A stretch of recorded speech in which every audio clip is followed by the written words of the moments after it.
Shalom, saudara yang terkasih, di dalam nama Yesus. Hari ini kita bertemu lagi untuk membahas firman Tuhan. Hari ini topik kita adalah mengatasi ketakutan, mengatasi kecemasan, mengatasi kekhawatiran. Tentunya dari kita semuanya, kita sering merasa takut akan masa depan kita. Kita cemas akan kondisi anak-anak kita. Kita selalu khawatir apa yang kita makan, minum, dan pakai. Saudara yang dikasihi Tuhan, hari ini kita akan mendapatkan firman Tuhan yang memberikan kita solusi atas semuanya itu. Tapi sebelum kita memulainya, mari saya ajak untuk kita semuanya, kita berdoa terlebih dahulu. Bapa dalam surga, terima kasih hari ini kami akan diberkati dengan firman Tuhan yang akan membuat kami bertambah mengerti akan isi hati Tuhan, dan kami tidak akan takut, kami tidak akan lagi khawatir, kami tidak akan lagi cemas akan hidup kami. Kami percaya firman-Mu adalah jalan dan terang bagi hidup kami. Kami siap untuk diberkati. Di dalam nama Tuhan Yesus, kata semua yang siap untuk diberkati katakan amin. Puji nama Tuhan.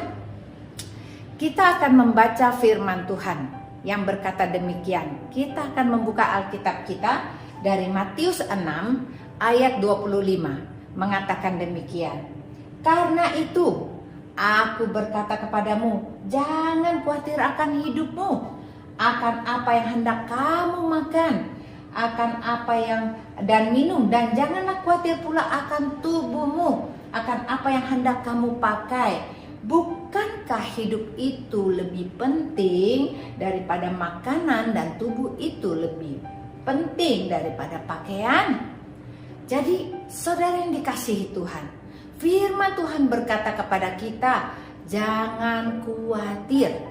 Karena kekhawatiran ini tidak akan menambah sehasta saja dari apa yang menjadi masalah kita lebih baik atau kondisi kita lebih baik. Semuanya sia-sia belaka.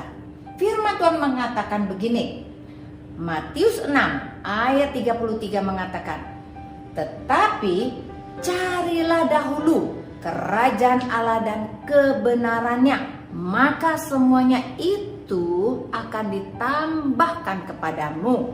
Berarti yang pertama kita harus lakukan supaya kita tidak khawatir, tidak takut, dan tidak cemas, yaitu mencari kerajaan Allah terlebih dahulu. Mengapa kita manusia sulit sekali untuk mencari dan fokus untuk mencari kerajaan Allah? Karena otak kita, semua panca indera kita hanya fokuskan untuk apa yang kita mau makan, apa yang kita mau minum, apa yang kita mau pakai. Tuhan mengatakan bahwa itu hanya dicari kepada orang-orang yang tidak mengenal Tuhan. Kalau kita mau percaya, kita mencari kerajaan Allah terlebih dahulu, maka semuanya itu akan ditambahkan kepadamu dan kepadaku. Supaya kita yang percaya kepada Tuhan, kami semua, engkau dan aku, dipelihara. Kita harus percaya bahwa Tuhan itu baik. Bayangkan, pada saat Tuhan menciptakan bumi dengan langit dan isinya, Dia berkata, baiklah kita menciptakan manusia serupa dan segambar dengan kita, yaitu mempunyai pikiran yang sama, punya hati yang sama, mempunyai mata yang sama. Berarti kreativitas Tuhan, kasih Allah di dalam hatinya seharusnya sama. Yang kita terima itu dari Tuhan. Kita mempunyai perasaan yang sama. Saudara yang dikasihi Tuhan, kita harus mencari kerajaan Allah terlebih dahulu. Bagaimana caranya? Tentunya bagi kita harus cari dengan sungguh-sungguh, memberikan waktumu. Ayo baca Alkitab, karena kerajaan Allah ada di Alkitab. Alkitab itu akan berbicara kepadamu. Dia nyata, dia hidup, karena firman Allah itu firman yang hidup. Oleh karena itu jangan tinggalkan untuk membaca Alkitab. Kedua, setelah engkau baca firman, engkau baca dan engkau berdoa. Berdoa dan percaya bahwa firman itu iya dan amin. bahwa segala perkataan Tuhan itu pasti benar. Tuhan tidak pernah berdusta. Tuhan tidak pernah berbohong. Apa yang kita inginkan, kita doakan pasti jadi. Saya berdoa untuk orang tua saya yang ada di ICU, yang kondisinya sudah parah. Tidak mungkin karena dokter sudah mengatakan bahwa sudah siapkan saja peti matinya dan semua untuk upacara penguburan. Tetapi saya berdoa kepada Tuhan. Saya berdoa dan berdoa minta sama Tuhan. Saya mencari kerajaan Allah. Maka saya mendapat jawaban. Ayah saya masih bisa hidup 14 bulan kemudian. Hal yang sangat dahsyat dan luar biasa. Karena Tuhan berkata, kalau kita minta dengan sungguh-sungguh, hati kita berfokus mencari wajahnya, kemudian hidup kita sungguh-sungguh berserah, itu semua Tuhan akan berikan kepada kita. Itu hal yang pertama. Kita mencari kerajaan Allah dan kebenarannya, maka semuanya itu akan ditambahkan. Dan kita juga semua harus percaya bahwa firman ini benar-benar Tuhan akan genapi. Kalau kita mencari kerajaan Allah dan kebenarannya, pasti engkau tidak akan kekurangan. Apa yang menjadi firman Tuhan katakan? Lihat, burung di udara Tuhan pelihara, bunga pakung di padang Tuhan hiasi. Apalagi kita manusia yang disayang oleh Tuhan. Oleh karena itu, semua saudaraku yang terkasih, kekasih-kekasih Tuhan, percayalah, kita harus keluar dari semua masalah-masalah stres kita. Kekhawatiran, ketakutan, kecemasan itu semua akan membuat imanmu mati, membuat engkau tidak berkembang. Kita harus keluar dan kita harus melakukan hal-hal yang akan saya bahas setelah yang berikut ini. Kita membaca berikutnya. Hal yang kedua, hadapi pencobaan dengan sabar. Bagaimana ayatnya? 1 Korintus 10 ayat 13. Pencobaan-pencobaan yang kau alami adalah pencobaan-pencobaan yang biasa, yang tidak melebihi kekuatan manusia. Sebab Allah setia, oleh karena itu Ia tidak akan membiarkan kamu dicobai melampaui kekuatanmu. Pada waktu kamu dicobai, Ia akan memberikan kepadamu jalan keluar, sehingga kamu dapat menanggungnya. Banyak dari kita tidak pernah tahan akan pencobaan. Kita ibaratkan demikian. Pada saat kita tahu bahwa kita percaya buku resep yang diberikan itu adalah buku resep yang dibuat oleh seorang chef yang terkenal, kuenya pasti enak dan kita diberikan resepnya itu. Kemudian kita mulai membuatnya, kita siapkan pancinya, kita siapkan tepungnya, kita siapkan semuanya. Lalu inginlah kita membuat kue seperti itu, kita mengikuti semua aturan-aturannya dari 1 ke 2 ke 3 ke 4. Pada saat kita membakar kue tersebut, kadangkala kita nggak sabar. Dan kita nggak percaya bahwa kue itu akan enak dan matang. Apa yang kita lakukan?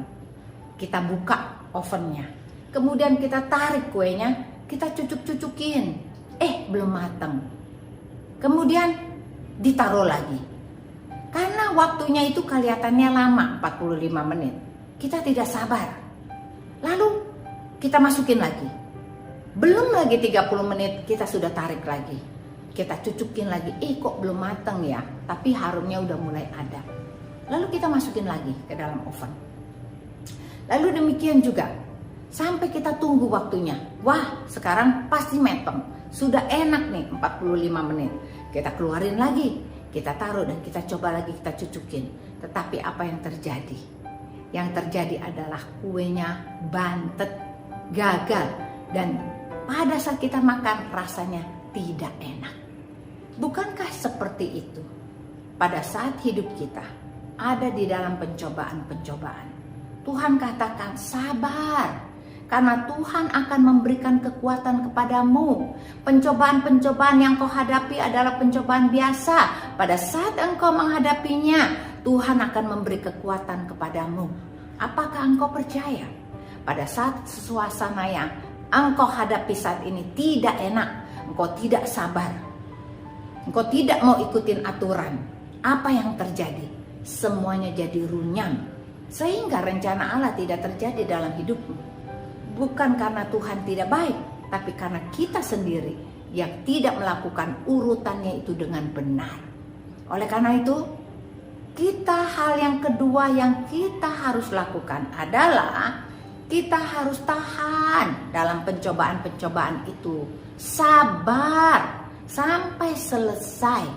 Pasti Tuhan akan selesaikan bersama-sama dengan engkau, karena engkau tidak pernah sendirian. Kita harus percaya Tuhan tidak pernah meninggalkan kita. Sekali-kali Tuhan tidak membiarkan kita sendirian. Percayalah, pegang ini. Ini hal yang kedua, bahwa hal yang pertama, engkau harus mencari kerajaan Allah dan kebenarannya semua akan ditambahkan. Yang kedua adalah engkau harus melewati percobaan-percobaan itu dengan sabar, dengan tekun, tidak bersungut-sungut, tidak ngelawan. Ya, kita jalanin aja, semuanya jalanin, maka hal itu akan selesai. Hal yang ketiga, bagaimana caranya? Mari saya ajak, kita harus berserah penuh. Di mana ayatnya? Amsal 16 ayat 3 mengatakan demikian.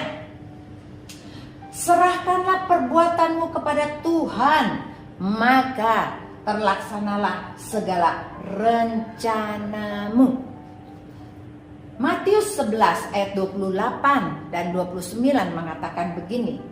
Marilah kepadaku semua yang letih lesu dan berbeban berat. Aku akan memberi kelegaan kepadamu. Pikulah kuk yang pasang dan belajarlah daripadaku, karena aku ini lemah lembut dan rendah hati. Jiwamu akan mendapat ketenangan. Sebab kuk yang kupasang itu enak dan bebanku pun ringan. Saudara yang dikasihi Tuhan, hal yang ketiga yang Tuhan minta dari kita itu harus berserah penuh. Serahkanlah semuanya kepada Tuhan, kepada rencananya. Walaupun saat ini kita mengalami hal yang tidak enak, hal yang sangat-sangat berat menurutmu. Sepertinya engkau putus asa, engkau tiap hari gak bisa tidur, engkau cemas, keringat dingin, dan ketakutan. Tetapi Tuhan berkata kepadamu hari ini, kita harus berserah penuh kepada Dia. Serahkanlah semuanya kepada Tuhan, maka rencana-rencanamu akan jadi sesuai apa yang Tuhan inginkan, sesuai dengan waktunya Tuhan. Lalu Tuhan berkata begini, datanglah kepadaku yang letih, lemah dan lesu dan berbeban berat, maka aku Tuhan akan memberikan kelegaan kepadamu. Dan pikulah kuk yang kupasang dan bebanku pun ringan. Kita suka nggak percaya bahwa Tuhan itu sayang sama kita. Kita mau pegang beban itu sendirian. Lalu ini seperti sebuah cerita yang terjadi di mana orang tersebut ingin ditolong. Pada saat dia berbeban berat, dia bawa beban itu berat sekali, ada sebuah mobil lewat. Lalu orang tersebut diajak untuk naik mobil tersebut dan dibawalah ke kota tujuan. Lalu sampai di kota tujuan, turunlah si supir ini dan melihat si penumpangnya. Dan pada saat dia melihat penumpangnya, dia terkejut sekali. Karena si penumpang masih memegang beban itu di bahunya sepanjang perjalanan yang berjam-jam itu. Bukankah kita juga sama seperti itu? Kita suka berteriak minta tolong kepada Tuhan. Tapi beban itu kita tidak pernah mau taruh. Kita tidak mau serahkan sama Tuhan.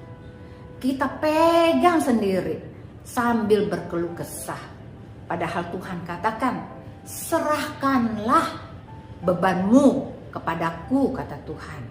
Maka engkau bolehlah memikul kuk yang kupasang dan bebanku pun ringan. Coba, saudara yang dikasihi, kita tukeran beban. Beban kita dipakai dan diambil oleh Tuhan, dan kita memakai kup yang Tuhan berikan kepada kita. Apakah itu kup? Kup itu adalah firman Tuhan. Kup itu berkata tentang taati saja, ikuti saja. Kup yang dipasang kepada sapi atau kerbau itu harus dikendalikan oleh pengendaranya. Maka pada saat kup itu dipasang, tali kendali ini akan dibelokkan ke kiri, akan dibelokkan ke kanan. Pada saat tali ini dibelokkan ke kiri dan ke kanan, dan kerbau tersebut hanya mengikuti saja. Tidak usah berjalan sendiri. Kalau disuruh jalan, jalan. Kalau tidak usah jalan dan berhenti. Itulah kup yang Tuhan pasang kepada kita. Dan Tuhan berkata, bebanku pun ringan.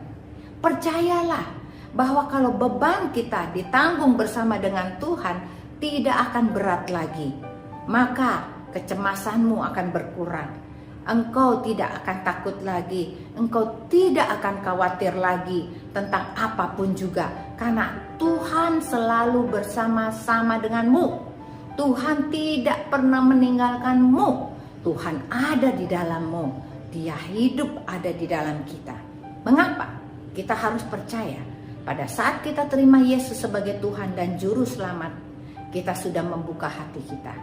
Dan firman Tuhan mengatakan, aku berdiri di depan pintu dan mengetuk.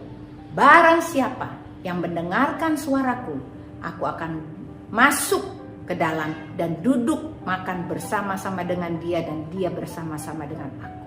Berarti kita harus percaya Tuhan tidak pernah meninggalkan kita. Dia ada di dalam kita. Pada saat kita makan pagi, dia ada bersama kita. Kita makan siang, dia ada bersama dengan kita. Pada saat malam, pada saat kita tidur, dia bersama dengan kita.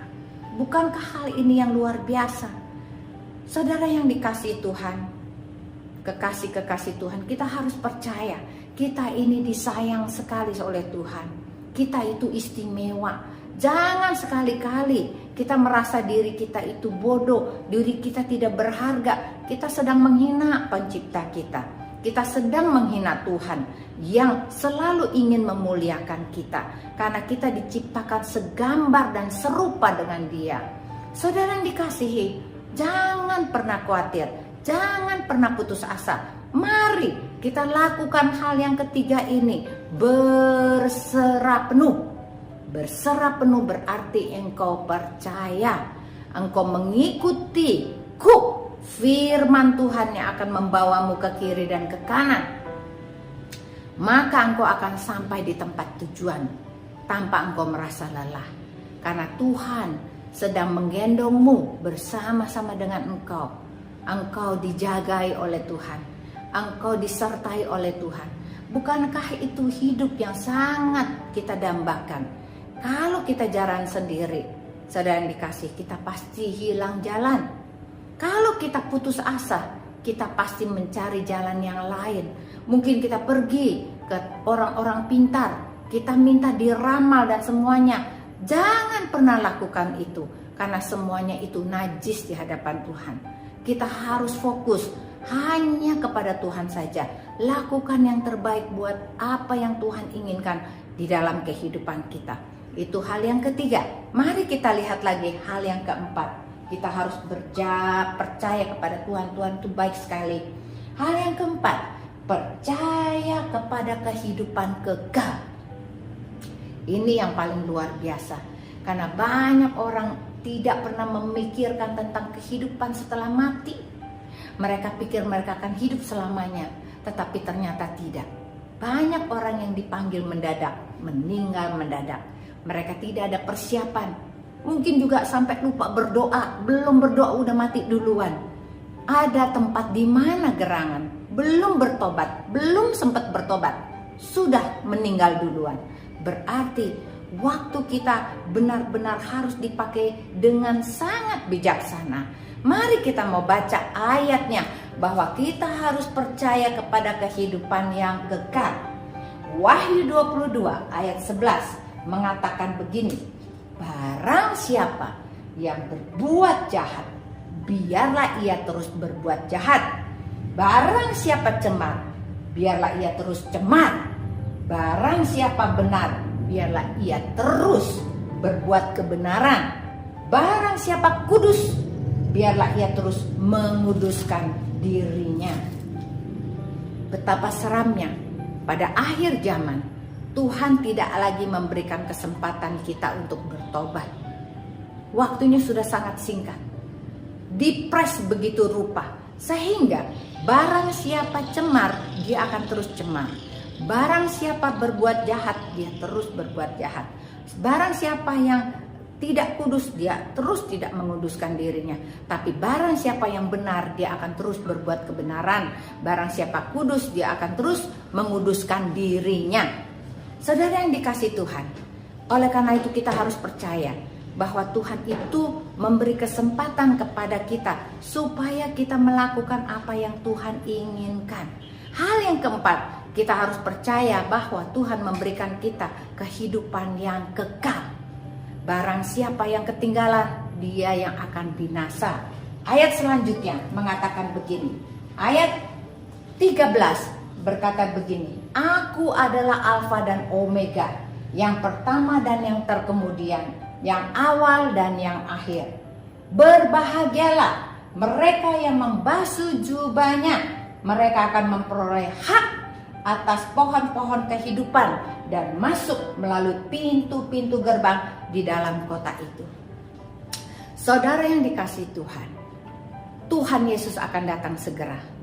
Dia berkata, Akulah Alfa dan Omega, yang awal dan yang akhir, yang pertama dan yang terkemudian. Kita harus percaya bahwa kalau kita percaya kita punya kehidupan kekal, kita akan hati-hati akan hidup kita. Kita nggak akan sembarangan lagi. Lalu Tuhan itu berkata bahwa Dia akan membasuh jubah kita. Orang yang sudah membasuh jubahnya dengan kebenaran, melakukan semua yang percaya mengikuti firman Tuhan, Tuhan akan memberikan rewardnya. Kita akan orang-orang yang dipilih Tuhan, orang-orang yang berbahagia, karena mereka yang sudah membasuh jubahnya, mereka akan masuk ke dalam pintu-pintu gerbang. Di mana pintu-pintu itu? Pintu-pintu itu akan membawa kita kepada rumah yang kekal. Siapa yang tidak mau masuk surga? Semua mau masuk surga. Tetapi kita harus menjalani kehidupan kita tadi. Kita harus melewati semua padang gurun. Bahwa semua pencobaan-pencobaan yang ada di muka bumi ini akan mendatangkan kebaikan bagi kita. Kita harus percaya, tidak semua masalah itu jelek, tidak semua masalah itu buruk, tetapi semua masalah akan membawa kita kepada kehidupan yang kekal. Jikalau kita mencari wajah Tuhan dan kita percaya bahwa Tuhan akan memimpin langkah kita. Biarlah hari ini kita mau bertobat. Kita mau merintrospeksi diri kita. Apa yang sudah kita lakukan di dalam kehidupan kita, mengatasi kecemasan kita, mengatasi kekhawatiran kita. Apa yang sudah kita lakukan? Mungkin saat ini saudara yang kasih tidak dalam keadaan baik, tetapi Tuhan sudah berjanji, engkau harus tahan dalam pencobaan-pencobaan yang kau alami. Karena pencobaan yang kau alami adalah pencobaan yang biasa. Karena pada saat engkau mengalaminya, Tuhan memberikan kekuatan. Dan engkau juga harus berserah penuh. Karena pada saat engkau berserah penuh, bebanmu akan menjadi ringan. Karena Tuhan bersama-sama dengan engkau.